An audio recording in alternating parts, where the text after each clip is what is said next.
Hello and welcome, everybody. Hopefully the sound settings are good. I've had a couple months off live streaming from hip surgery, so here we go. Hello and welcome to the very first NeuroAccess at Work live podcast. For those of you who don't know me, my name's Annie Crowe and I'm an Australian human rights lawyer and the founder of NeuroAccess, a consultancy focused on accessibility for neurodivergent people everywhere. But before we start, I would like to acknowledge the traditional custodians of the land and country in Australia and around the world and their connection to land, water and community. We pay our respects to their cultures, both elders, past and present. NeuroAccess at Work is a monthly live stream that I hope continues the cultural change needed around neurodiversity at work. And each month I will have different guests who I believe can add immense value to this important conversation. Speaking of which, welcome Dr. Mel Hauser. Hello. Anyone who is watching, please hit us a comment and just make sure you can hear both of us. Just troubleshooting there in case it's not coming across. So welcome, Dr. Mel Hauser. I'm going to do a little intro. Feel free to hide yourself. I hate listening to these about myself. Oh, yeah. Got it. So Dr. Mel Hauser is a family physician and the founder and executive director of All Brains Belong, a non-profit organisation in the beautiful and very recently affected by, was it cyclones or flooding, Mel? Big flood, and there's really another one flooding, going on as we speak, those unfortunately. Images are still stuck in my brain. It's in Vermont in the US. And All Brains Belong's mission is to support the health and belonging of people with all types of brains. All Brains Belong getting tongue-tied.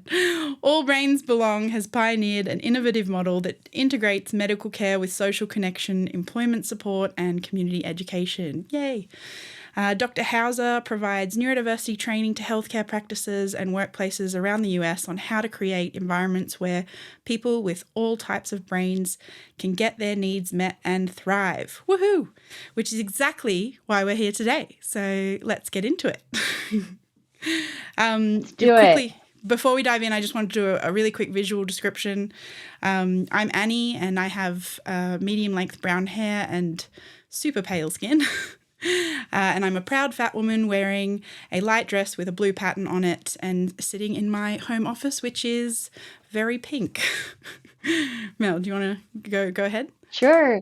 Mel Hauser, I use she, they pronouns. I am a white person with short, dark hair, wearing a dark gray sweater, and I'm sitting in my really messy office with a light teal background. Is yours like mine, where the mess is mostly where you can't see because you do not want to see this like wall next to me?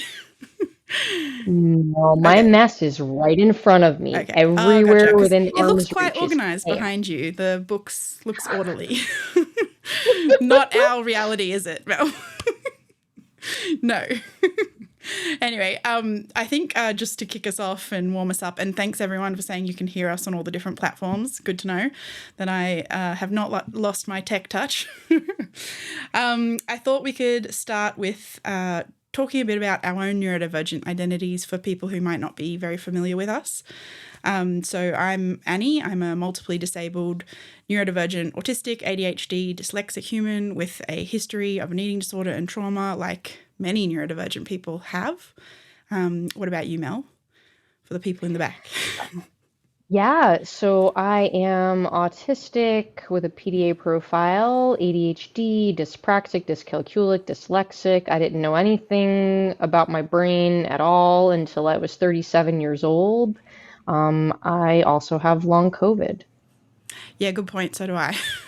We were just chatting about that before we came on, weren't we? And if you want to hear more, Mel and I actually did a podcast on my other podcast, Princess and the Pea, on long COVID in the autistic community, which you can find on YouTube or any podcast platform.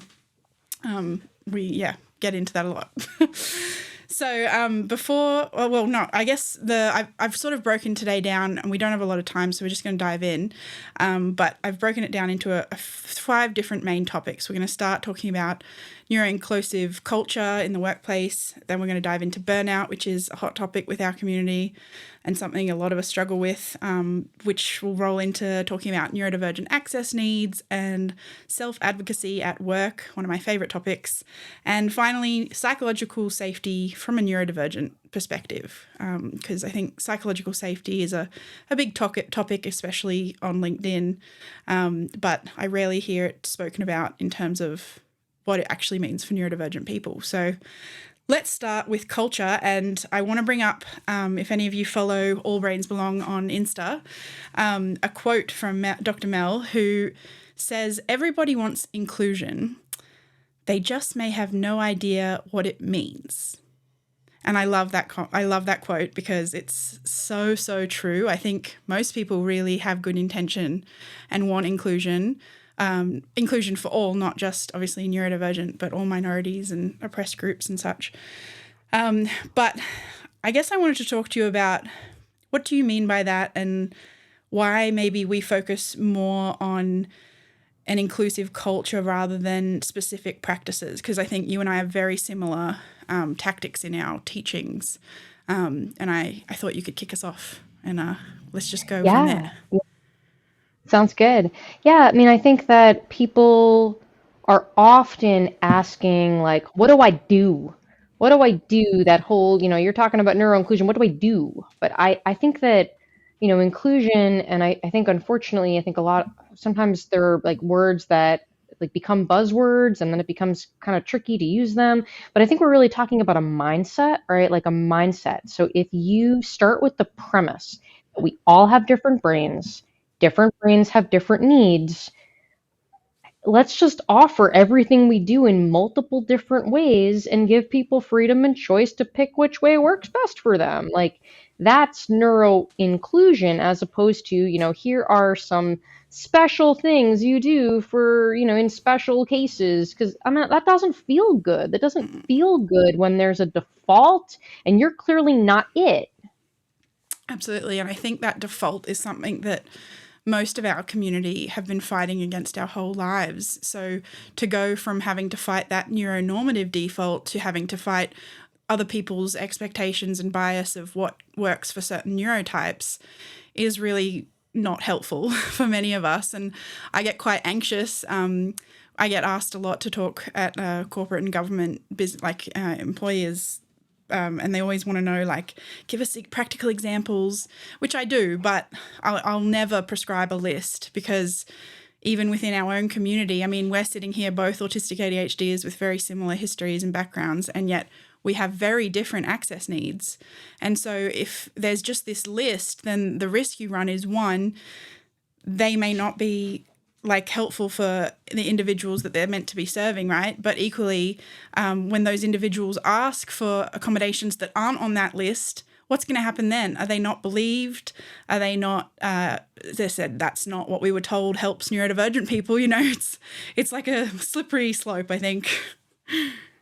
Anyways, Well, I also think that when first off, I think you want to get into this later, but like the idea that we can first off, jump around. It's okay. not all neurodivergent people even know that they're neurodivergent. They may just know that they're miserable and that they're being thwarted left and right, except they don't know that either. They're thwarted left and right, and they tell themselves it's their fault. So like there's that. And then you stack on top. So even if I know I'm neurodivergent, I may not necessarily feel safe like telling you I'm neurodivergent, and I may not even know what I need, right? Like we didn't grow up talking about a frame of access and access needs, even though all humans have access needs. Mm-hmm. And I certainly may not know what mine are and how to talk about it or what to ask for. But even like a third layer, so say I do disclose that I have a disability and I am seeking accommodations. A lot of times I even see patients of mine, they're told, well, oh, you're ADHD, here are the things we offer for ADHD. It's like, well, I'm actually like an individual. I have an individual brain with Yeah. individual needs, and like, how about you maybe try to understand what exactly is hard for me, and maybe even try to learn about my strengths so that the thing I'm doing can be offered in a way that works for my brain strengths. Absolutely. And especially, so many people like us who who are autistic and have ADHD have very conflicting needs. Sometimes traditional things that will help someone who's just an ADHDer will absolutely not help us, which, the individuality of it is so important. But also, I think and touching on that, we don't have to stick to the, this is a neurodivergent friendly work like podcast, so we don't have to stick to those topics and we can jump around. But I think, it is really important in terms of, feeling safe to be able to ask for your needs to be met, is having that cultural shift in the workplace where everyone feels like they can ask for their needs to be met, or talk about what their preferences are, communication styles and sensory and all of those things, so that you don't have to come out with a diagnosis flag in order to have anyone pay attention, Yeah, and I think that, I can also say as an employer of neurodivergent people, most of us have never been asked for our needs. And so if you were just to even say, what are your access needs? Like, people don't know how to answer that. Yeah. So it's really also about using universal design principles, offering things in multiple different ways, offering a menu of multiple things, plus whatever else you come up with, Yes. but like the ideation part, the like coming up with the ideas of what exactly I might need, like that's the part that's hardest for a lot of brains. Yes. And I love, I talk about this a lot with teaching neurodivergent people to self-advocate. It's really scary sometimes to ask for support or to come out as neurodivergent, and immediately they're like, oh, what do you need? But it's actually quite hard for us to know, especially in those early days, what our needs are, and then to understand the dynamic nature of them and explain that to others, I think is really important. I just saw a comment. Sorry, it's not very easy to see on the screen. I'll read it. I was just sent this article by a colleague, and the statistic found that among several thousand people surveyed, a large percentage of the people surveyed indicated that they chose not to disclose at work because of the stigma. There is still a large cultural shift needed. Absolutely, Christina. That's one of the biggest problems. That's even the case in healthcare. Yeah, like exactly. there's research on autistic, like only a third of autistic people who know they're autistic tell their primary care physicians they're autistic for fear of stigma. Like this is everywhere. Absolutely. And not even just the stigma element. I think also just that pressure to constantly have to advocate in all settings. I know this still happens to me to this day when I see new physicians and doctors, saying, oh, I'm autistic. They look at you like, okay, like it doesn't matter. What does that mean? Like, I think I love the stuff that All Brains Belong's doing in the health setting. And I know we're here to talk about employment, but health is so so intrinsically linked with our employment, because so many of us do have chronic illnesses and all of that, but we won't get too into that. But I just loved that, the education you're doing, it needs to go global, and all healthcare providers really need to have that basic understanding that if someone comes to you and says, I'm autistic or neurodivergent or whatever, that means that they're going to understand some natural adjustments they need to make in their practice, which can be as simple. Including? Yeah. Well, including to ask you what you need. Well, exactly. Right? Like, how about that? Okay, how can I actually help you? Yeah. Just side note, I was at the vet the other day because my dog decided to get an ear infection straight after I'd had one, because we're twins. And they were explaining the medication that he needed, and it was like eardrops and tablets. And it was just the most ridiculous, like take 2 a day for the first 3 days, then 1 a day for 5 days, and then every second day for the rest. And then it was a whole nother thing. And they didn't write it down at all. So I repeated it back to them because I'm like, working memory, come on, kick up. And I literally got in my car and wrote it down. Usually I'll hit record or something.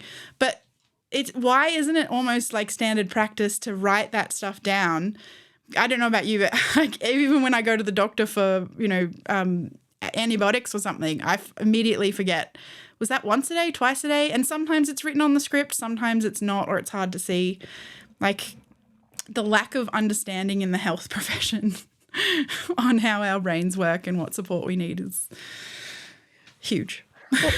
Well, it's also sometimes a conflicting access need thing. Yes. So if I'm a clinician and I'm like rushing around and it's like chaos and I'm being rushed around and and it comes more naturally for me to use mouth words as opposed to like sequence my ideas in written form and like write it all out. Like, I mean, you got to do it. Oh, yeah. You have to negotiate that conflicting access needs piece, but that framework's not even there to even understand that that's what's happening behind the scenes. Exactly. And it's, we have to start somewhere, right?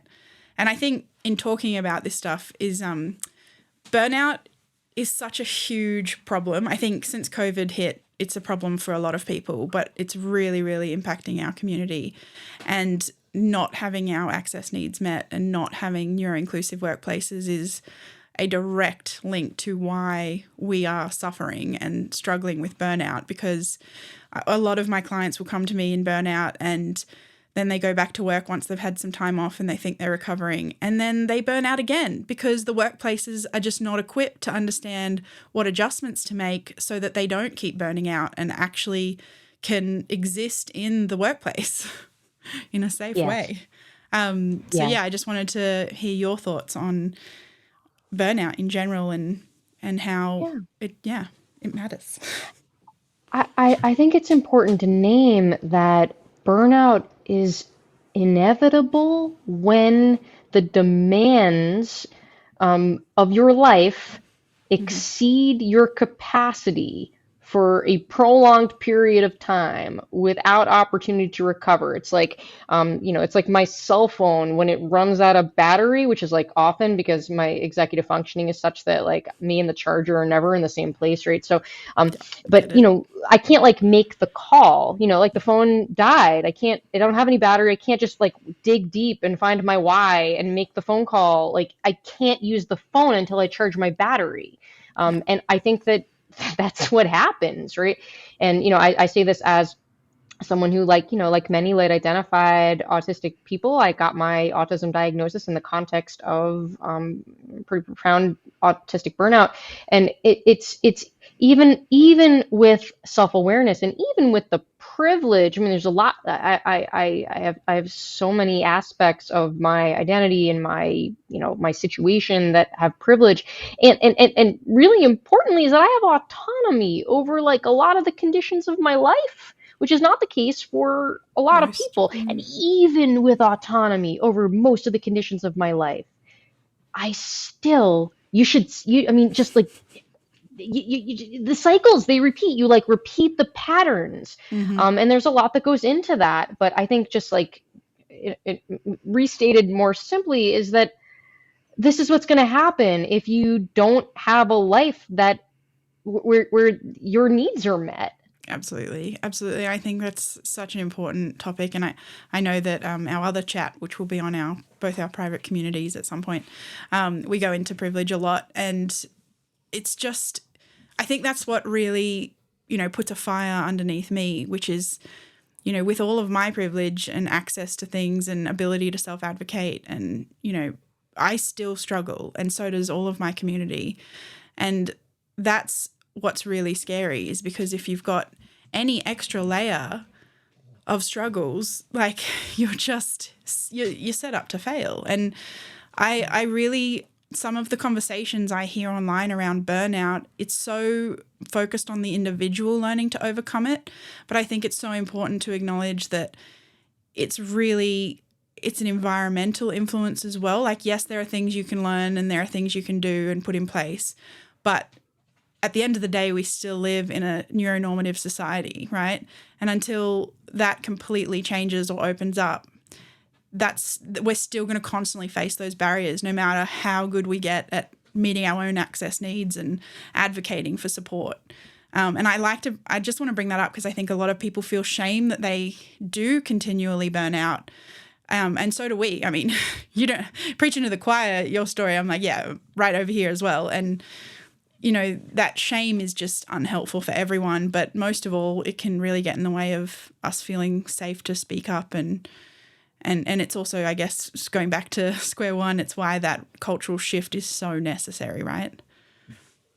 Yes, and I think that one of the things that we've found at All Brains Belong, so, not only are we integrating employment support into medical care, because I absolutely agree with you, employment is part of health. We know that. We know that the literature shows that those things are related in both directions. Absolutely. So really what we're teaching people is, yes, to develop an awareness of their access needs, but it's really it's about also educating employers to appreciate the strengths of all brains and to offer things in multiple different ways, because you don't know, and people don't know what is thwarting them. They are just struggling, and they Yeah. tell themselves, like I said before, they tell themselves it's their fault. Mm-hmm. And that's reinforced by many workplace cultures. And I think one of the things that we see is that when people come together and in community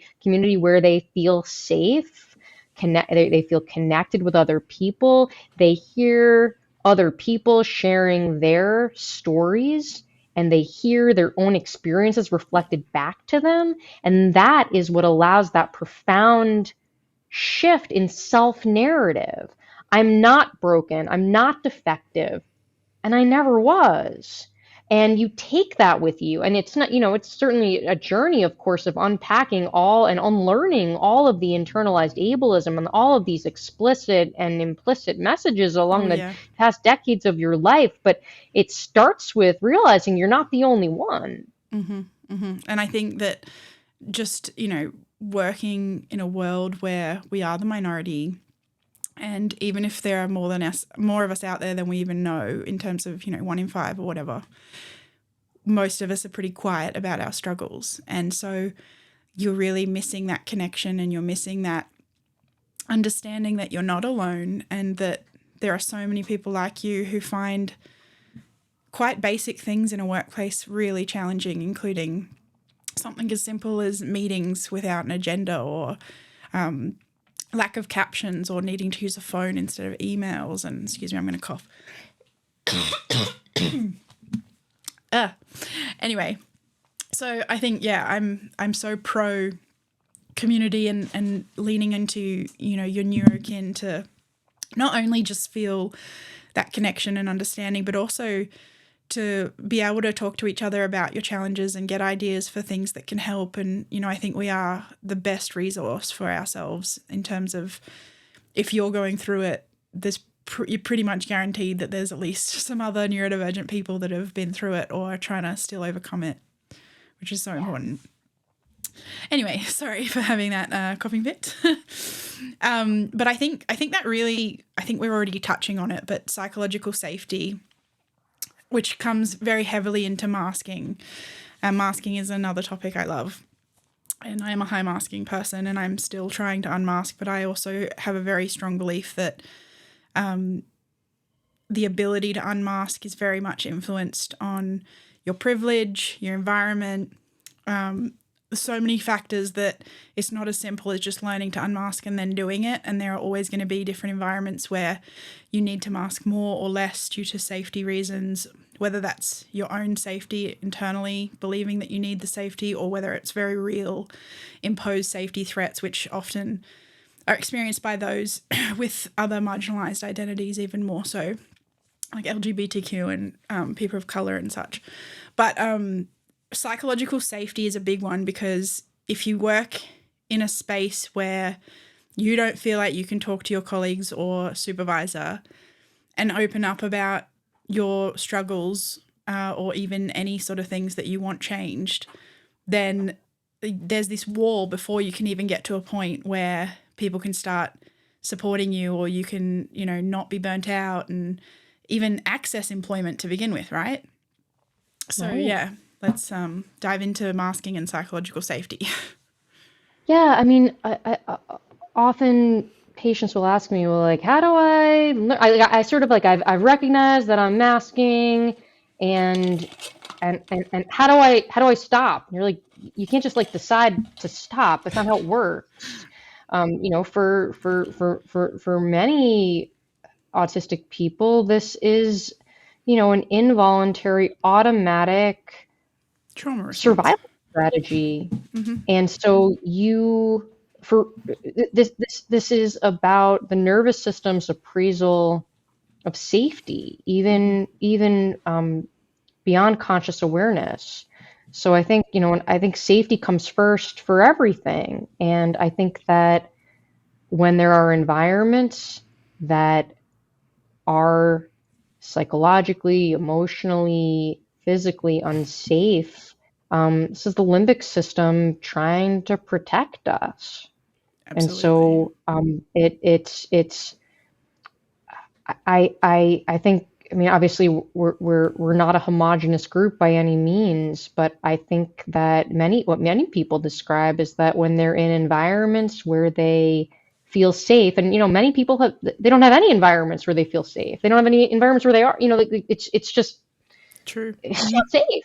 But in environments where safety is felt, safety showing up as one's authentic self, when there's things that cue safety from the environment, I think that, quote, unmasking happens not by choice. It just, safety Mm, is cued, and you have the experience of letting your guard down, yeah. and you say something or you do something, or something that, and nothing bad happens to you, and Hmm. then those cycles reinforce themselves. Absolutely. And I think that's such an important point in terms of self advocacy as well, because you're right, like safety isn't just on or off, like it's a progressive thing.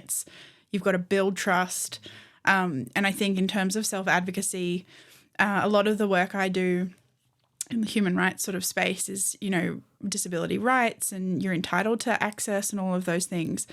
But equally, we work in environments where once you get to that point where you are demanding access, it's usually like people get defensive, it can get toxic, it goes down a deep hole. Exactly. So really the way I like to talk about people starting their own self-advocacy journey in access in trying to get their access needs met at work is talking about using language like I work better when, Yeah. and really gently putting your needs out there and seeing the response from the workplace. Because if you say those things and everyone's sort of like, oh, yeah, cool, we can try that or we can do that, and there's no big deal, great, then you're going to keep building that. But if there's immediately like, well, that's silly, we can't do that, you've broken that already, and it's going to be an uphill battle. And it's sort of like, do I try and fight this battle, or do I try to find, if you can, a workplace that's a bit further along that journey of neuroinclusive culture? Right, because I think that, a lot of times people will talk about how, well, I'm really stressed out. I can't say this, I can't talk about this, I can't do this, but it's because it's new. I'll just get used to it. I think that a lot of these cues of safety, they happen quickly. Very. You. I think it's the process of learning to trust your intuition.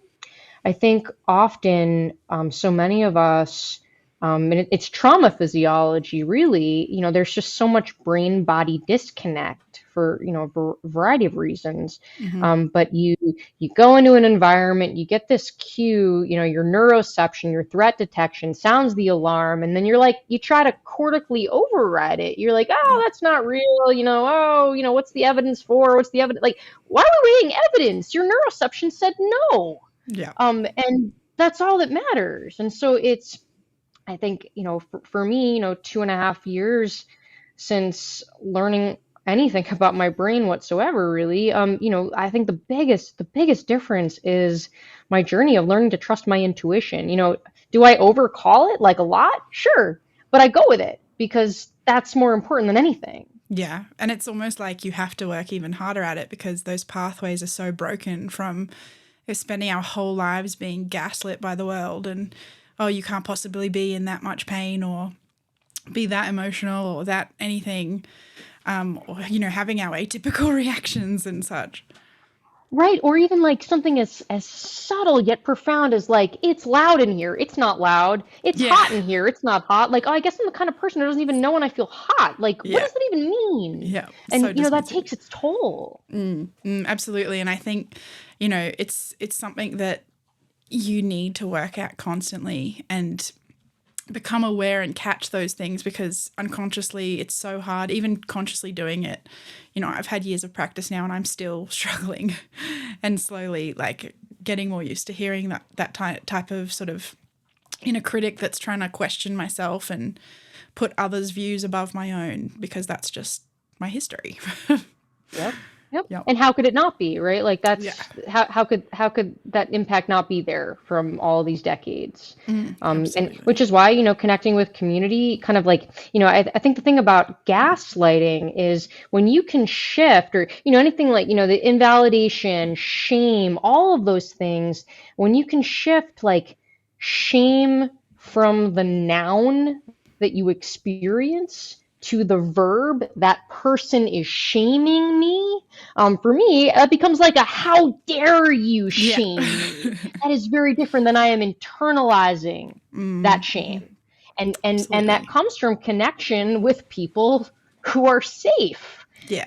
When you have experiences of feeling safe and your reality, I mean, like, I think what is reality? Everybody's reality is subjective to their own experience. Your reality is defined by the cues of safety around you. Absolutely. Yeah. So true. If anyone's in the comments, feel free to share your lived experience or ask us any questions or topics you want us to touch on. We've only got a few more minutes to chat, but we're hoping you're enjoying it.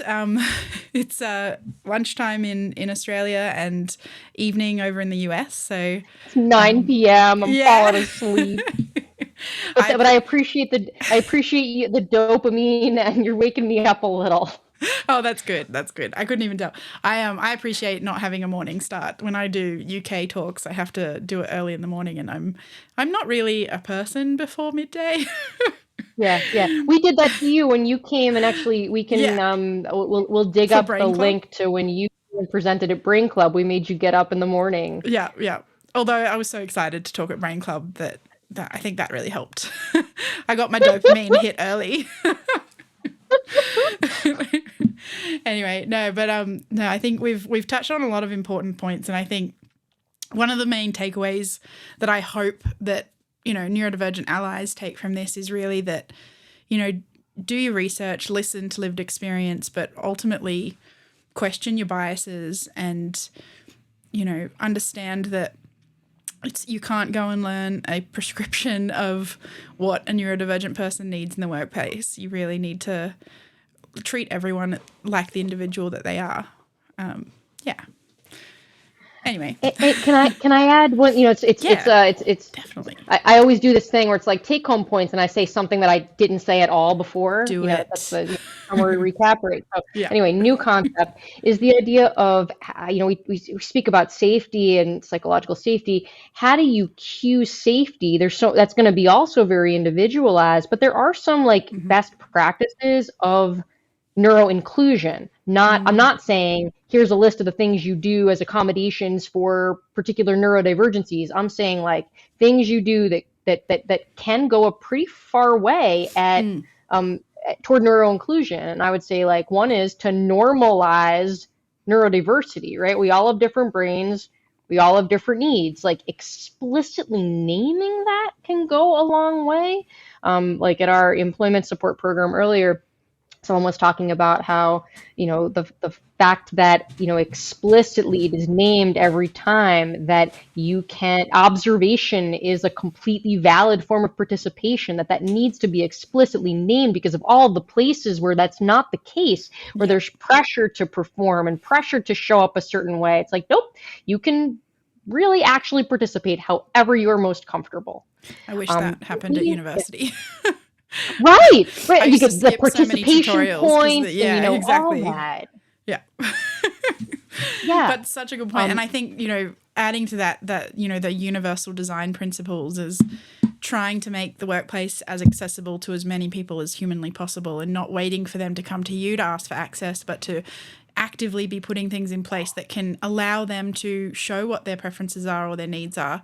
I liked one of your posts a while ago that had examples for recruiters in putting like preferences down for anyone that they were interviewing, which is just so needed. I can't tell you like how many times, if I'm giving a talk and I say this like radical concept of providing interview questions ahead of time, like it's like brains explode, like as though this is like, and it's like humbling, like that's radical, like really. Yep. But it is radical in neuronormative radical. culture Yeah. to, and it's a lot of like, when we talk about questioning your biases, like there's the unlearning of the things you were taught, right? So if you give questions ahead of time, that's giving, quote, unfair advantage, as opposed to like, don't you actually want to see someone at their best? If they have the kind of brain that needs more time for processing, if they have the kind of brain that, processes information best visually, like, I asked you to send me questions ahead of time, and you always send me questions ahead of time. Not that I necessarily, like, sometimes I write out responses and read from them, but today is just having them visually in front of me, like, helps me organize my thinking. Absolutely. And it's something that, I try to constantly do for myself, but also all my clients and everyone I sort of work with, is just seeing like what their needs are, because we all have such different needs. And I tend to not do the pre-questions, but I offer, or if I'm asked, then I'll absolutely do it, because I know, like, for me, as when I'm being interviewed, they freak me out. I will get in my head and like overanalyze rather than just doing it on the fly. But that's my different access need, right? And so just understanding, and I think this is what I love most about all the work that I do with NeuroKin, is that we all just get that this is going to be a thing for us, is like we're all going to be so different, and we're just all just so open and accepting to whatever those differences are, and know that we're going to be able to ask for it without being laughed at or judged or criticized, or or impacting how people see us, from a reputational standpoint too. Because I mean this isn't quite the example for that, because I couldn't see why people would judge you wanting pre-questions, but there are so many things that we do that can create like people in the workplace to question whether you're good at your job when it's irrelevant, and they're all just biases that are going unchecked. Yes. And, when we think about even just conflicting, so yes, we all have different brains that have different needs, but conflicting access needs in the workplace is this like whole nother, I don't want to, like, at the end, I'm like, again, bringing up the new concept, but, conflicting access needs between coworkers, between employers and employees, but if you bring between clients, right? So it's about, I think, transparency, and if we can norm that everybody has access needs, people with all types of brains have access needs. Can we look at this through this lens of conflicting access needs? That moves us in a more helpful way of negotiating and solving this problem, as opposed to like powering over, where the person who has more powers, access needs matter more. Exactly, that disproportionate shift, that's so true. And I think that's a beautiful point to end on, because I know we've both got to get on with our day. So thank you for everyone for joining us, and a huge thanks to Dr. Mel Hauser, who I'm just so thrilled to have as my first guest on this, my second podcast, who's already been on Princess and the Pea. But yeah, thanks for staying up late for us. And I'm going to do a little bit of a closing statement here, which is going to be dull, so feel free to jump off. I'll change Amazing. things. Thank you for having me. Thank you, as Dr. always, Mel. I love talking with you. I could talk with you all day. Definitely. Goodbye. Me too. Always. Bye. Okay, so just wrapping up. Thanks for listening, everyone. That was the very first live NeuroAccess at Work podcast, which will be on every month on the third Tuesday of the month at 12:30 Australian Eastern Standard Time, or Daylight Savings at the moment, which is based in Sydney time, or if you're in the US, 8:30 p.m. Eastern Time. If you are catching this live, later on YouTube, or sorry, not live, if you're catching this later, please subscribe to our channel and follow social media, and check out Princess and the Pea podcast as well, which is by and for neurodivergent queens. And finally, if you'd like to support the podcast, be sure to leave a rating and review and share with your friends. And we'll see you next time. Thanks for joining us. Bye.